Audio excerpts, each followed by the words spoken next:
Banyak yang menyindir Inggris di Euro 2020 ini. Soalnya, Inggris hampir selalu main di kandang mereka sendiri, di Stadion Wembley, sepanjang gelaran Euro 2020 ini. Hanya satu kali Inggris main di luar Wembley, yaitu ketika mengalahkan Ukraina 4-0 pada babak perempat final. Apa yang sebenarnya terjadi? Mengapa Inggris mendapatkan keuntungan dengan menggelar pertandingan di rumah sendiri? Sebetulnya ini bisa dilihat dari format Euro 2020 itu sendiri. Berbeda dengan gelaran sebelumnya, Euro 2020 tidak dipusatkan di satu atau dua negara, melainkan Eropa secara keseluruhan. Proses pendaftaran tuan rumah Euro 2020 digelar pada 12 September 2013. Calon tuan rumah ini diumumkan oleh Exco UEFA 8 hari kemudian. Tentu sulit untuk memilih kota mana yang menjadi tuan rumah di fase grup, mana yang di babak 16 besar, atau di final. Oleh karena itu, UEFA membuat dua paket bidding. Paket yang pertama adalah Standard Package. Paket ini menyelenggarakan 3 pertandingan di fase grup, serta 1 di babak 16 besar atau di perempat final. Paket yang kedua adalah Finals Package. Paket ini menyelenggarakan 2 pertandingan semifinal dan final. Dalam prosesnya, 32 negara mengirimkan proposal untuk menjadi tuan rumah. Belgia, Inggris, Jerman, Spanyol, dan Wales tertarik untuk mengambil 2 paket sekaligus. Belgia menyiapkan stadion baru berkapasitas 60.000 kursi, sementara Spanyol menyiapkan 4 stadion sekaligus. Turki dan Ukraina tertarik untuk hanya mengambil final package, sementara 25 negara sisanya hanya mengambil standard package. Seiring waktu berjalan, sejumlah negara menarik proposalnya, seperti Finlandia dan Republik Ceko. Sementara Italia menarik San Siro dan hanya menyiapkan Stadio Olimpico Roma. Pun dengan Turki, yang tak jadi mengambil finals package, karena mereka ingin fokus pada bidding Euro 2024. Hanya Inggris yang masuk kriteria. Exco UEFA kemudian mengumumkan tuan rumah Euro 2020 pada 19 September 2014.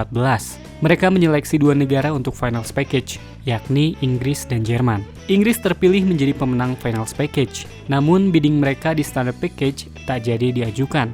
Sebaliknya, meski gagal menggelar semifinal dan final, Jerman dengan Allianz Arenanya berhasil menyelenggarakan pertandingan di standard package.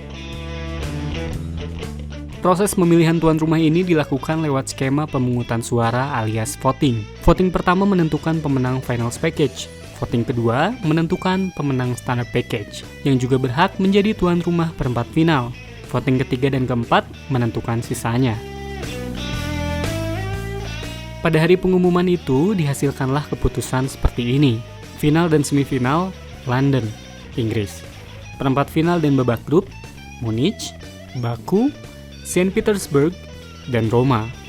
Babak 16 besar dan babak grup, Copenhagen, Bukares, Amsterdam, Dublin, Bilbao, Budapest, Brussels, dan Glasgow. Dalam proses voting finals package, Inggris menang secara aklamasi. Soalnya Jerman tiba-tiba mengundurkan diri. Bisa jadi karena ada lobby tertentu sehingga Jerman yang memuncaki voting kedua untuk menentukan tuan rumah perempat final.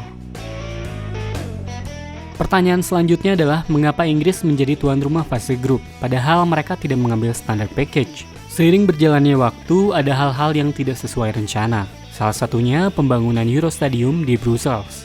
Karena hingga 2017 pembangunannya masih tertunda, Exco UEFA memilih untuk menanggalkan Brussels sebagai tuan rumah dan memberikannya pada Inggris. Keputusan UEFA akhirnya tepat, soalnya renovasi Eurostadium akhirnya dibatalkan karena tak mendapatkan izin lingkungan. Karena hal ini Inggris jadi ketiban rezeki dengan menyelenggarakan pertandingan di fase grup dan babak 16 besar. Total, Inggris menjadi tuan rumah di 7 pertandingan. Pada 23 April 2021, karena tidak adanya garansi soal jumlah penonton yang boleh masuk ke stadion, UEFA memutuskan untuk mencopot Dublin dari tuan rumah.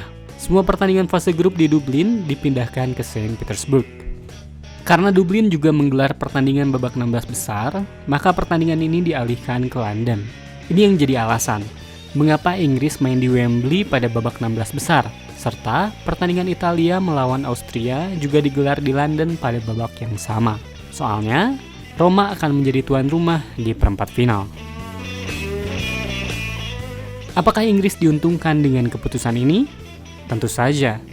Namun itu semua terjadi karena ada alasan yang jelas di belakangnya, bukan karena konspirasi atau segala macamnya.